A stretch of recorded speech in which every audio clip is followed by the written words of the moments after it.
오늘 저랑 이제 사사기 11번째 살펴보시는 시간이고, 계속해서 기드온에 대한 얘기를 좀 저랑 살펴보고 계시죠.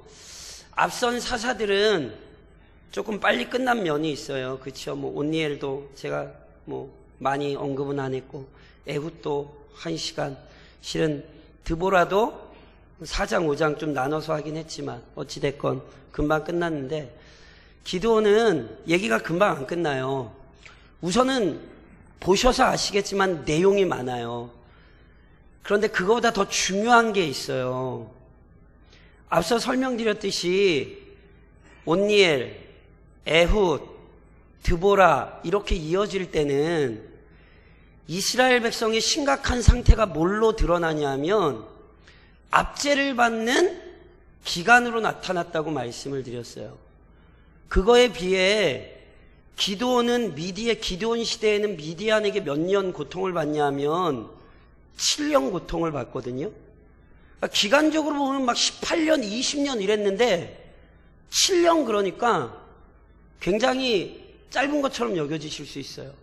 그런데 이방의 압제보다 중요한 건 이스라엘 백성의 비참한 상황이에요. 그래서 기드온 이야기를 저랑 시작할 때부터 이스라엘 백성이 얼마나 비참한 상태에 있었는지를 성경이 증명하고 있었다니까요. 자기들의 땅인데 자기들의 땅을 누리지 못하고 산에다가 굴 파고 그러고 들어가 살아요. 열심히 뿌리는데 걷어요, 못 걷어요? 거둘라 치면 미디안이 와서 다 뺏어가 버려요. 그 평안을 누려야 되는 땅에서 미디안을 비롯한 이방 민족이 언제 자기들을 멸절시킨지 모른다는 불안감에 떨고 살고 있다니까요. 지난 시간에 그 고통 속에서 건지시려 여호와의 사자가 기드온에게 찾아오셨죠. 말씀하셨죠. 그런데 기드온이 그 부르심에 아주 기쁨으로 응답하기는커녕 뭐 하고 있었다고요? 불만을 토로하고 있었다고요. 큰 용사여, 여호와께서 너와 함께 하시도다. 구절을 그렇게 거꾸로 하는 게 더 낫다고 말씀드렸죠. 큰 용사여, 주께서 너와 함께 하신다. 이게 아니라 주께서 너와 함께 하시니 큰 용사가 되라 선포하시는 거예요. 근데 그랬더니 뭐래요? 무슨 소리 하시는 거냐고. 그 고래 고째 쪽 옛날 얘기인지 모르겠지만 지금 하나님이 우리를 미디안에 팔아넘기셨다고 지금 무슨 얘기하는 거냐고. 그게 다시 말씀하셔요. 그래서 내가 너 불러서 미디안이랑 싸우게 하는 거잖아. 너 가. 그랬더니 뭐래요? 저는 그런 거 감당할 사람도 아니고 우리 집안은 그런 집안도 아니에요. 하기 싫다는 거라니까. 그거를 달래는 거예요. 그러니까 단순히 기드온의 모습이 아니라 이스라엘의 신앙이 얼마나 나락으로 떨어졌는지가 기드온을 통하여 나타나는 거예요. 그런데 하나님이 그 기드온을 그리고 이스라엘을 설득하시죠. 그래서 결국은 기드온의 마음이 조금 동해서 어디까지 갔냐면, 그럼 제가 예물 좀 드릴 테니까 어디 가지 말고 여기 가만히 계시라고. 그랬더니 뭐라고 말씀하시면, 얼마든지 갔다 와. 내가 너 언제든지 기다려. 걱정하지 마. 나 안 떠나. 기다리고 있을 테니까 너 하고 싶은 대로 다 해봐. 그렇게 말씀하시잖아요. 그러니까 이게 하나님의 무한한 자비를 보여주는 거라니까요. 하나님이 내치시는 게 아니라 기다리는 거예요. 그래서 기드온이 예물을 가지고 와서 드렸더니 놀랍게 그 자리에서 그 예물을 응답하시죠. 그리고 그 장면을 보고 기드온은 자기와 말씀하시니까 한낱 천사가 아니라 여호와 하나님이라는 걸 깨달아요. 그래서 어떻게 했죠? 야, 큰일 났다. 죽었다. 이렇게 했어요. 그때 하나님이 뭐라고 말씀하셨어요? 너 안 죽을 거라고. 평안이라고. 그래서 그 말씀을 받고 기드온이 제단을 쌓아 뭐라고 이름을 붙였다고요? 여호와 샬롬이라 이름을 붙였다고. 그건 이제 뭘 보여주는 거냐면 실제로 하나님께서 이스라엘을 찾아오셔서 그들이 빼앗겼던 평안을 하나님이 찾아주시겠다는 거예요. 단순히 기드온의 삶에 평안을 주시는 게 아니라 이스라엘이 빼앗긴 그 평안을 하나님께서 되찾아 주시겠다는 거예요. 누누이 말씀드린 것처럼 사사기의 역사는 비참해요. 비참한 얘기들 많이 나와요. 그런데 비참함만 보시면 안 된다고요. 오히려 이스라엘의 비참함보다 뭐가 더 강조가 되고 있냐 하면 그 비참한 자기 백성을 포기하지 않으시는 하나님의 은혜와 사랑, 이게 드러난다고요. 특별히 기드온의 이야기에서는 이게 계속해서 보여지고 있는 거예요. 실은 오늘 본문도 그래요. 오늘 본문도 우선은 이스라엘 백성의 영적인 상태가 얼마나 나락으로 떨어져 있는가를 오늘 본문이 우선 우리에게 보여줘요. 오늘 저랑 읽으신 본문에 아까 읽으신 구절이 이런 거예요. 여호와의 사자가 기드온의 제물을 받으시고 기드온이 여호와 앞에 제단을 쌓았던 바로 그날 밤 여호와께서 기드온에게 나타나 말씀하셨어요. 명령을 내리셨어요. 근데 그 명령이 저랑 아까 읽으신 25절, 26절에 보면 크게는 두 가지예요. 우선 아버지에게 있는 바알의 제단을 회파하고 아세라상을 찍으래요. 누구 거요? 아버지 거요. 조금 이따 다시 설명하겠습니다. 이건 아버지 것만이 아니고 그 성읍 사람들이 바알과 아세라를 섬기고 있었어요. 그것을 하나님이 다 회파하라는 거예요. 그런데 바알과 아세라 제단만 회파하는 게 아니에요. 우상의 제단은 회파할 뿐 아니라 동시에 뭘 해야 되냐면 여호와 하나님을 위한 제단을 쌓으라는 거예요. 특별히 이제 오늘 저랑 읽으신 본문에 보면 여호와 하나님을 위한 제단을 쌓을 때에 그 제단을 쌓고 거기에 제물을 드릴 때 하나님께서 제물을 아주 이렇게 꼭 집어서 말씀을 하셨어요.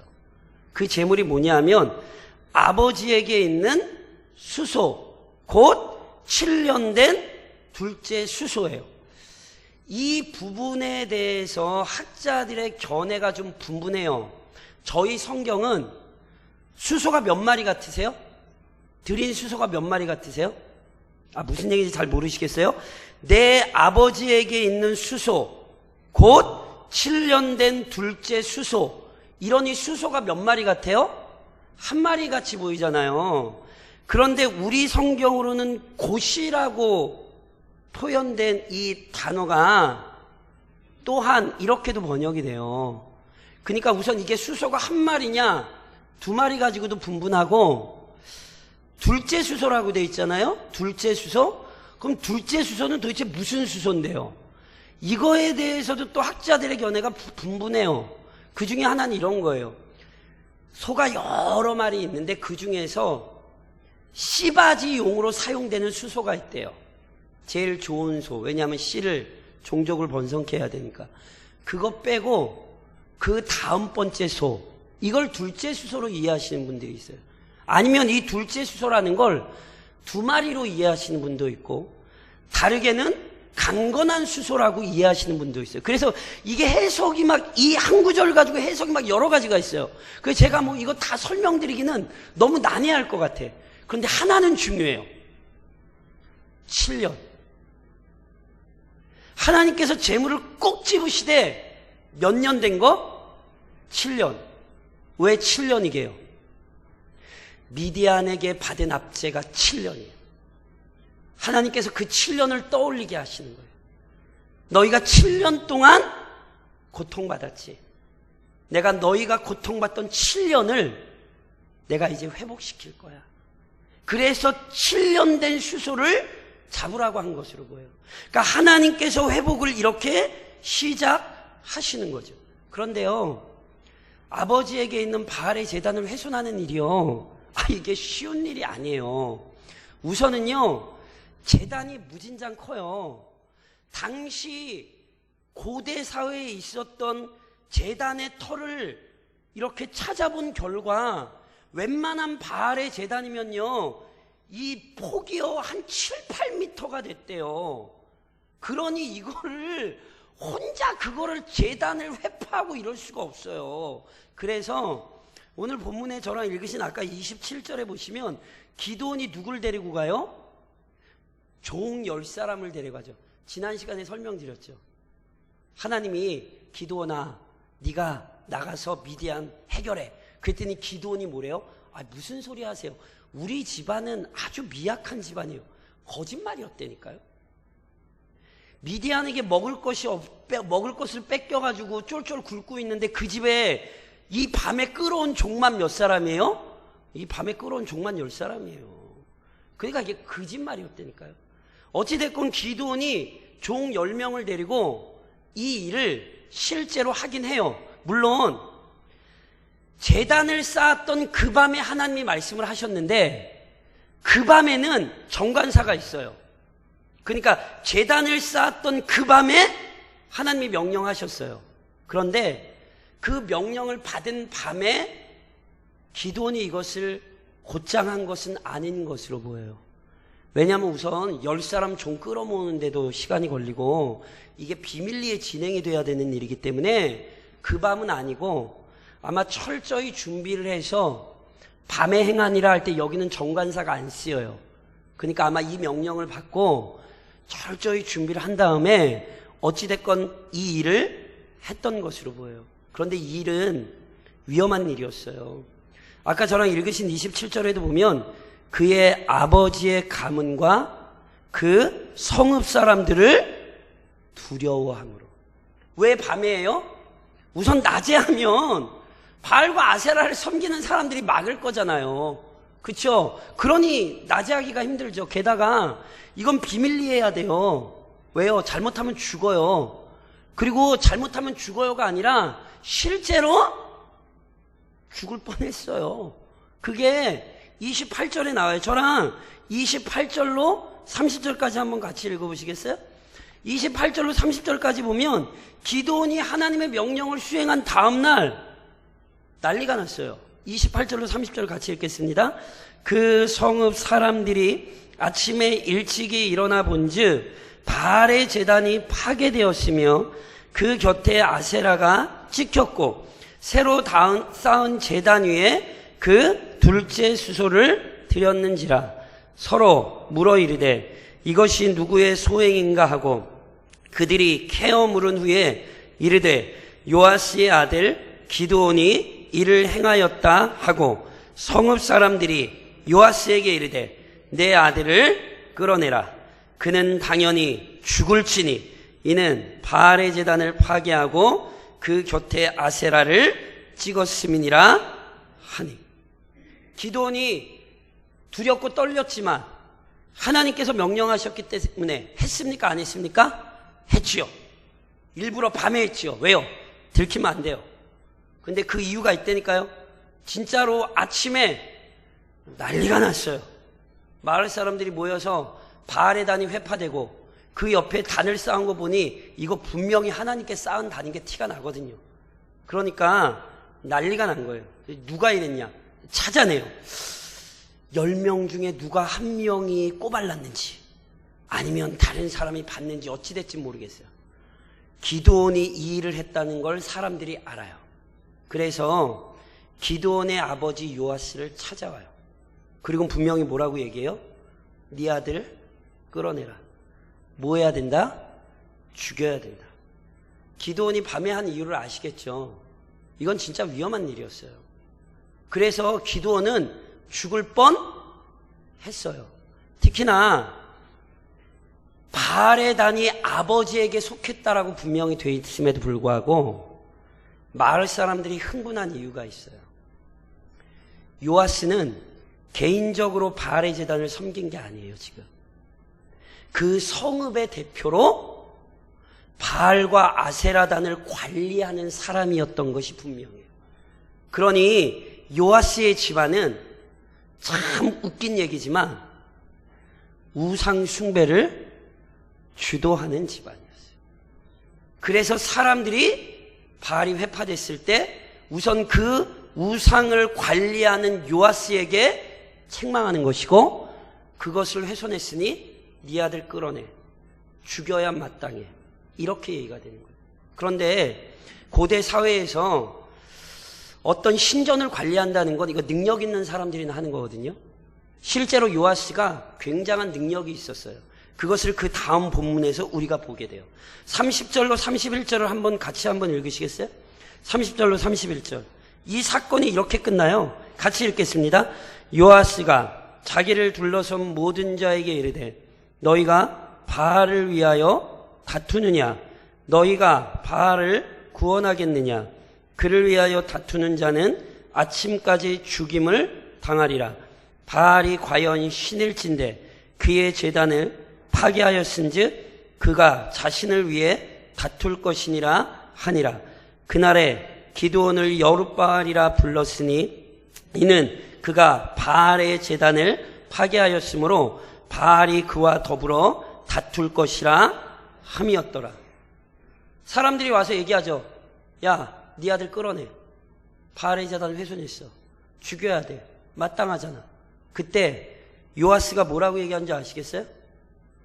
누구도 내 아들 손 한번 대봐.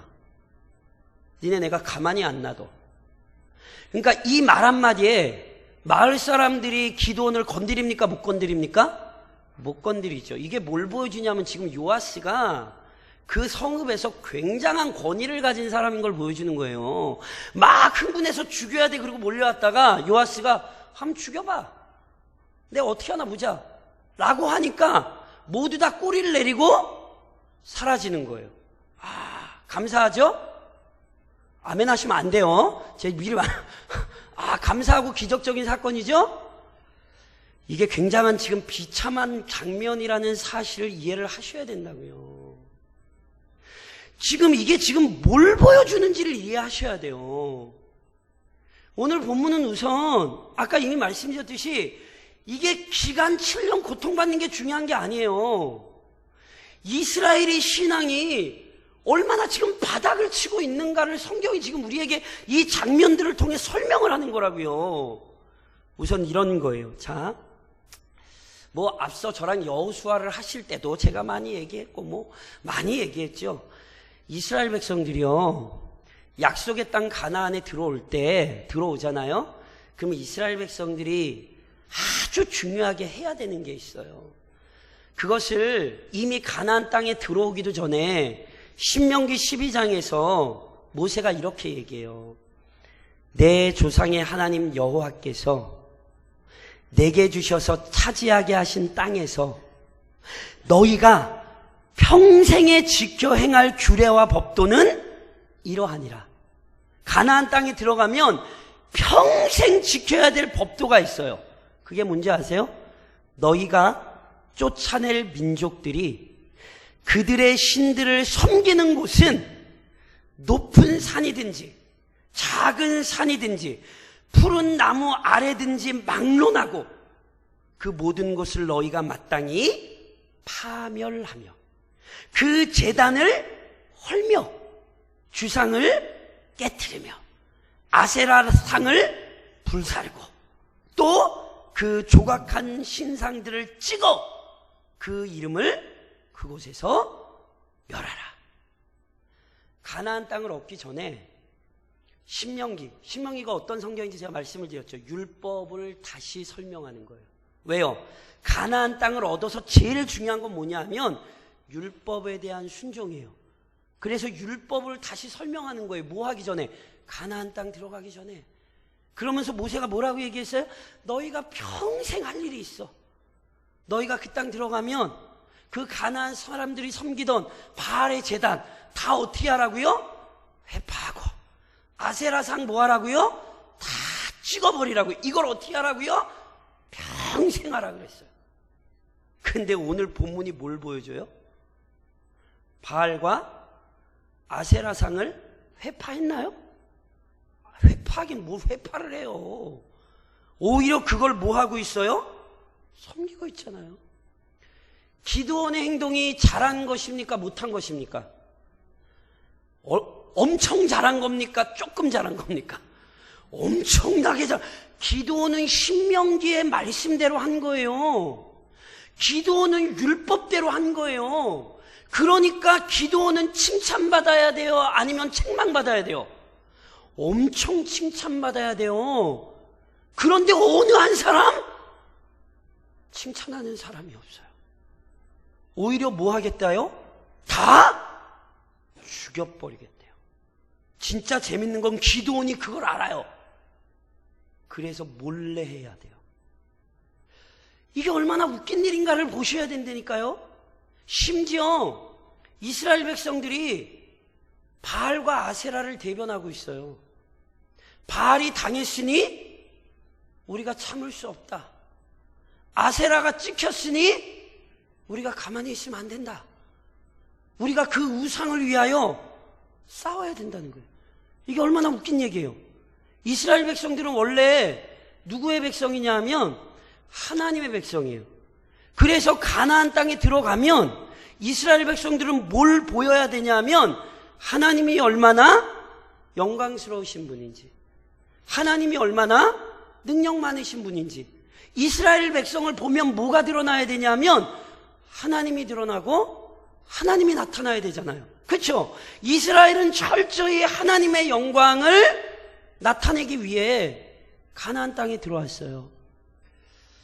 혹시 기억하실지 모르겠어요. 제가 여호수아 강해를 할 때 이런 얘기를 아주 중요하게 많이 말씀을 드렸어요.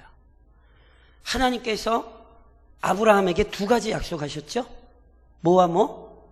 자손과 땅을 약속하셨죠? 그렇죠? 땅이 왜 필요해요? 그 이유를 제가 창세기에서 설명을 드렸어요. 하나님께서 인간을 창조하시고 뭐라고 말씀하셨냐면 땅을 다스리고 정복하래요. 그게 왜 중요한 줄 아세요? 왜 인간이 땅을 다스리고 정복해야 되는지 아세요? 땅을 다스리고 정복함으로 인간은 하나님의 형상대로 창조되었다는 사실을 드러내는 거예요. 어떤 피조물도 하나님의 형상대로 지음받은 창조물이 없어요. 오직 인간만이 하나님의 형상대로 창조되었고, 그래서 그 하나님의 형상을 드러낼 수 있어요. 어떻게? 땅을 다스리며 정복하는 것을 통해서. 땅이 왜 필요하냐 하면 하나님의 형상을 드러내기 위해 땅이 필요한 거예요. 잘 먹고 잘 살려고 땅이 필요한 게 아니에요. 하나님께서 아브라함에게 땅을 약속하시고 이스라엘 백성에게 땅을 주신 이유는 잘 먹고 잘 살라고 주신 게 아니라 하나님이 어떤 분이신지, 하나님이 얼마나 놀라운 능력을 가지신 분인지, 그가 얼마나 놀라운 은혜를 베푸시는 분인지 드러내기 위해 그 땅을 받았단 말이에요. 보세요. 오늘 우리에게 왜 땅을 주셨는지 아셔야 돼요. 오늘 우리에게 왜 생명을 주시고, 오늘 우리에게 왜 건강을 주시고, 오늘 우리에게 왜 먹고 마실 것을 주셨는지를 아셔야 된다니까요. 세상 사람들은 거기에 집착을 해요. 이 세상 땅에 집착을 하고, 자기의 건강에 집착을 하고, 명예에 집착을 하고, 물질에 집착을 하죠. 그건 세상의 방식이에요. 기독교인의 방식은, 교회의 방식은 그게 도대체 왜 필요한지를 아는 거예요. 그걸 가지고 뭐 하라고? 하나님의 영광을 드러내고 하나님의 영광을 나타내라고. 그러니까 하나님의 영광을 나타내도록 부르셔서 가나안 땅을 주셨는데 지금 뭐 하고 있는 거예요? 하나님을 드러내고 하나님을 대변하는 게 아니라 바알을 대변하고 아세라를 나타내고 있는 거예요. 이 광경을 잘 보셔야 돼요. 이 얼마나 이스라엘이 비참한 지경에 이르렀는지를 성경이 지금 기드온의 얘기를 통해 설명하고 있다. 오늘 내가 정말 하나님을 섬기고 있는지 확인하셔야 돼요. 그리고 내가 오늘 내 자리에서 정말 하나님의 영광을 나타내고 있는지를 깊이 돌아보셔야 된다고요. 하나님을 드러내야 될 자가 하나님을 드러내지 못하고 하나님을 섬겨야 할 자가 세상 것에 얽매여 세상 것을 따르고 있지 않은지 본문이 오늘 우리에게 깊이 묵상하게 하는 거예요. 오늘 조국교회의 현실을 우리는 돌아봐야 된다니까요. 이 조국교회가 하나님을 드러내고 나타내고 있는지, 하나님만을 섬겨야 하는데 교회가 다른 것에 지배당하고 있지 않은지. 본문은요, 실은 이 비참한 상황만 보여주지 않아요. 그것이 얼마나 말도 안 되는 상황인가도 설명하고 있어요. 다시 말씀드리면 우상을 숭배하는 것이 얼마나 어리석은 것인지를 본문 자체가 우리에게 보여줘요. 보세요. 기드온이요, 바알과 아세라의 제단을 회파했어요. 그렇죠? 마을 사람들도 다 알았어요. 그래서 이제 마을 사람들이 뭐 하겠대요? 기드온 가만히 안 내비두겠다고 요아스 집으로 몰려와서 야, 네 아들 내놔 막 그러고 난리를 치고 있단 말이에요. 근데 그때 요아스가 진짜 재밌는 말을 해요. 요아스가 뭐라고 얘기를 하냐면 바알이 과연 신일진데, 바알이 과연 신일진데, 너희가 그렇게 열심을 내는 바알이 진짜 신이면 그의 제단을 파괴하였은지 그가 자신을 위해 다툴 것이니라. 이게 무슨 얘기인지 아세요? 야, 진짜 바알이 신이면 바알이 가만히 있겠어? 가만히 안 있겠어? 야, 바알이 진짜 신이면 바알이 기드온 가만히 두겠냐? 니네 가만히 있어. 이렇게 얘기하는 거거든요. 이게 지금 얘기가 되세요? 이해가 되세요? 무슨 얘기인지 이해가 돼요? 이게 얼마나 웃긴 얘기인지를 보셔야 돼요. 그럼 보세요. 바알이 신이에요. 그래서 기드온을 혼내줬어요? 못 혼내줬어요? 자기 제단을 막 망가뜨렸잖아요. 아세라가 누구냐 하면 어떤 지역에서는 바알의 아내이기도 하고 어떤 지역에서는 바알의 어머니이기도 해요. 그러니까 어찌됐건 바알과 가족관계에 있는 굉장히 중요한 신이에요. 그래서 바알과 아세라는 항상 같이 나타나요. 고대 근동에서 어머니로 나오든지 아내로 나오든지 바알 하면 아세라 또는 아스다롯이라는 신이 따라 나오는 거예요. 그럼 보세요. 바알과 아세라가 진짜 신이면 참으면 돼요, 안 돼요? 무슨 얘기인지 잘 모르시겠어요? 이게 우상을 섬겨보신 적이 없으셔가지고. 아니, 바알과 아세라가 진짜 신이면 기드온이 까불었으면 어떻게 하겠어요? 혼내겠죠. 혼내요, 못 혼내요? 이해되세요? 지금 이게 우상 숭배의 비참함을 서로 얘기하는 거예요. 요아스가 누구예요? 자기가 그걸 앞장서서 섬겼던 사람 아니에요. 그랬던 사람이 스스로 뭐라고 얘기하는 건 줄 아세요? 야, 이 멍청이들아, 바알이 가짜지 진짜냐? 이렇게 얘기를 하고 있는 거야. 이게 얼마나 골 때리는 장면인지. 야, 바알이 신이면 바알이 기드온 죽이겠지. 이 얘기 무슨 얘기예요? 바알이 신이 아니란 얘기를 바알을 섬기는 그 사람이 하고 있는 거예요. 그 얘기를 또 듣고 이스라엘 백성들이 가만히 있잖아요. 무슨 얘기인 줄 아세요? 바알이 신이 아니라는 거 지들도 알아요. 정말 더 재밌는 건 뭐냐 하면 요아스에게 제가 여쭤볼게요. 요아스에게 아들이 중요합니까? 바알이 중요합니까? 다시요. 요아스에게 아들이 중요합니까? 바알이 중요합니까? 맞죠? 맞죠? 그 얘기는 무슨 얘기인지 아세요? 바알은 언제든지 버릴 수 있어요. 이게 얼마나 웃긴 장면인지를 보셔야 돼요. 아들이 중요해요? 바알이 중요해요? 아들이 중요하죠. 그 바알 버려도 돼요. 언제든지 버려도 되는 거예요. 이게 지금 비꼬고 있는 거라니까요. 그런데 그 바알 앞에 뭐 하고 있어요? 그 바알을 섬기고 있잖아요. 언제든지 결단 내려서 나 바알 안 섬겨. 난 내 아들이 더 좋아. 바알을 앞장서서 섬기는 사람이 그러는데 다 뭐 하고 있어요? 그걸 좋다고 섬기고 있잖아. 인류의 역사, 인간의 역사를 잘 보세요. 권력? 쉽게 사라지더만요. 돈? 순식간에 날아가더만요. 건강? 그거 아무것도 아니라는 거 아시잖아요. 근데 이것이 입증이 됐음에도 불구하고 여전히 인생들이 뭘 하냐 하면 그걸 따르려고 해요. 그거 없어도 살 수 있는 건데 놀랍게 마치 그게 지금 없으면 못 살 것처럼 목을 매요. 이 광경이 정말 이게 얼마나 웃긴 얘기인지를 보셔야 돼요.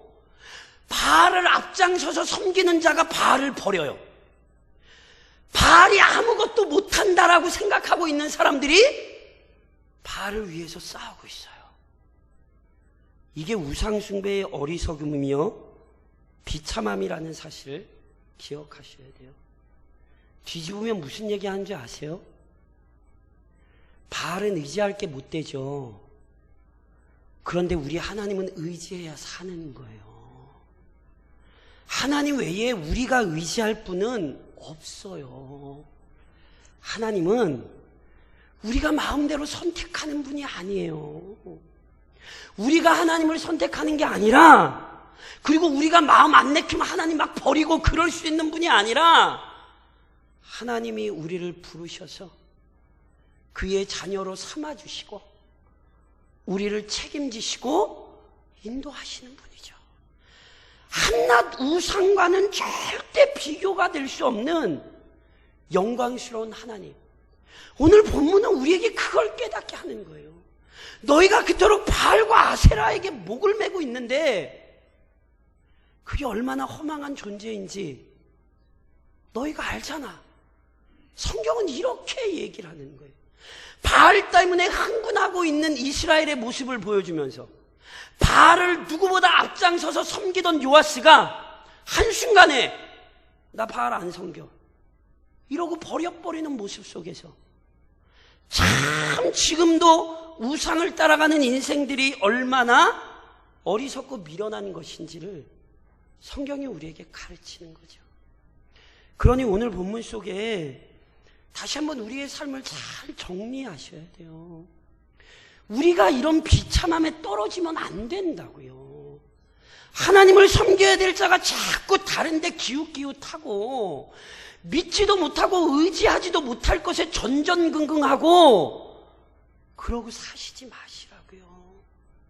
오늘 이 이스라엘의 모습을 통해 행여나 우리의 모습을 점검하고 말씀 안으로 다시 돌아오셔야 돼요. 물론 각오를 하셔야 되는 게 있어요. 제가 한번 여쭤볼게요. 순종하면 만사형통이죠? 아멘 하시면 안 되는데. 물론 이제 그 의미가 어떤 의미인지 좀 저희가 파헤쳐야겠습니다만 제가 다시 정하게. 순종하면 모든 일이 다 잘 풀리죠? 아멘 하고 싶으시죠? 그러시면 안 돼요. 기드온이 순종했어요. 무슨 일 생겨요? 목숨의 위협이 찾아오죠. 순종하면 모든 일이 술술 잘 풀리나요? 그렇게 얘기하시면 안 돼요.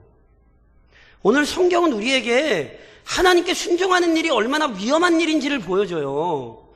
놀랍게 하나님의 말씀대로 하는데 그게 목숨의 위협을 받는 일이에요.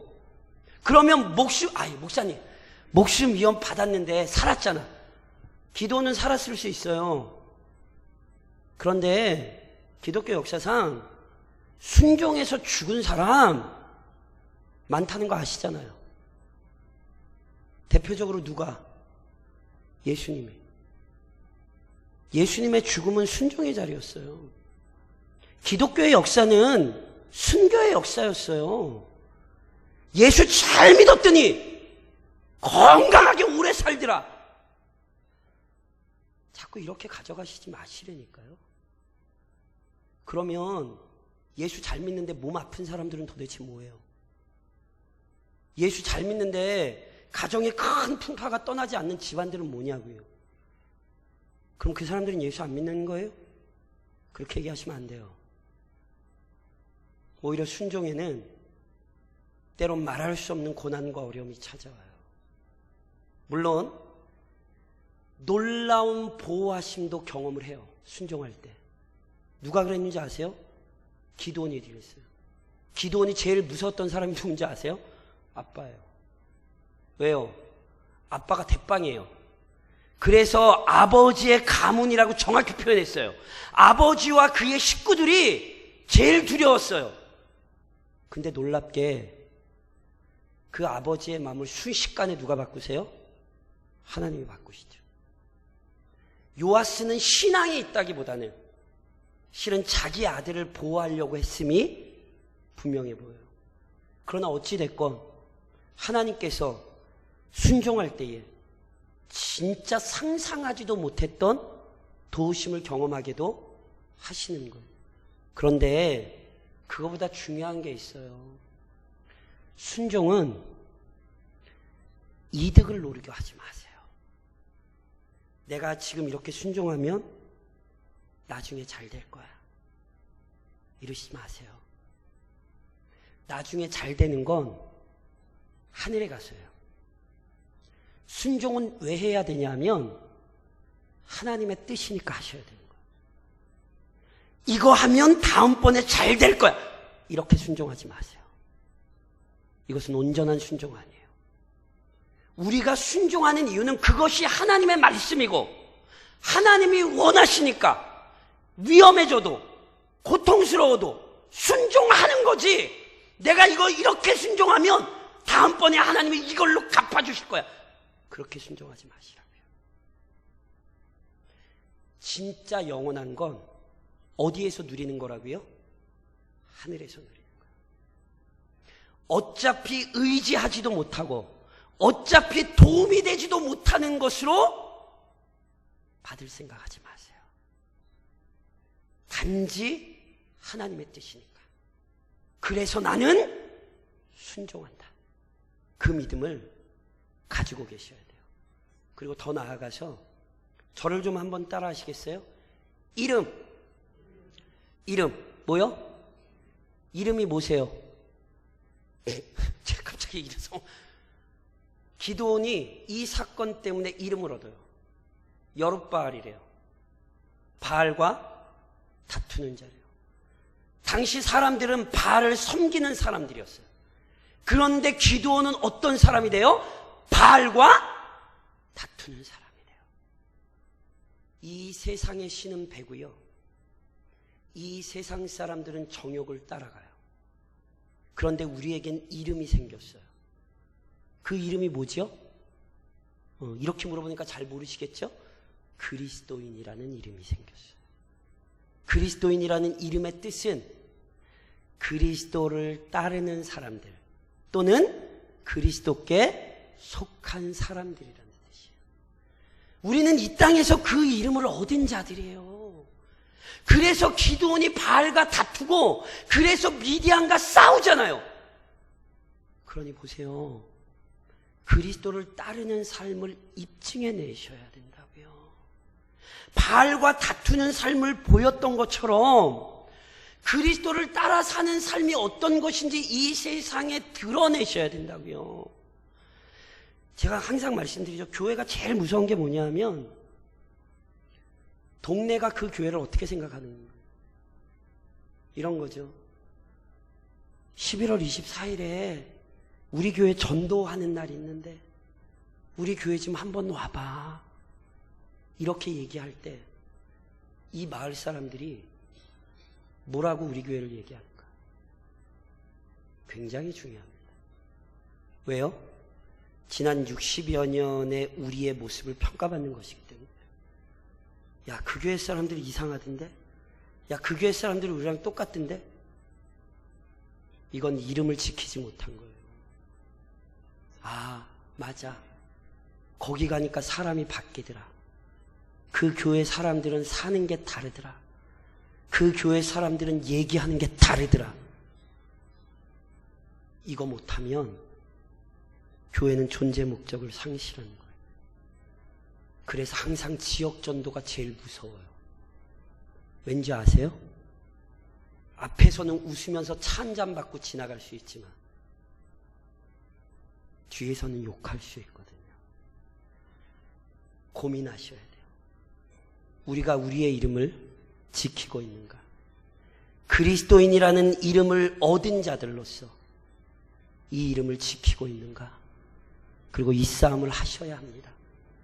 여룻바알이라 불렸던 기드온을 생각하시며 그리스도인이라 불린 영광스러움을 기억하시며 그리스도를 따르는 사람들로서 철저히 헌신되는 교회가 좀 될 수 있기를 우리 주님 이름으로 권면드립니다.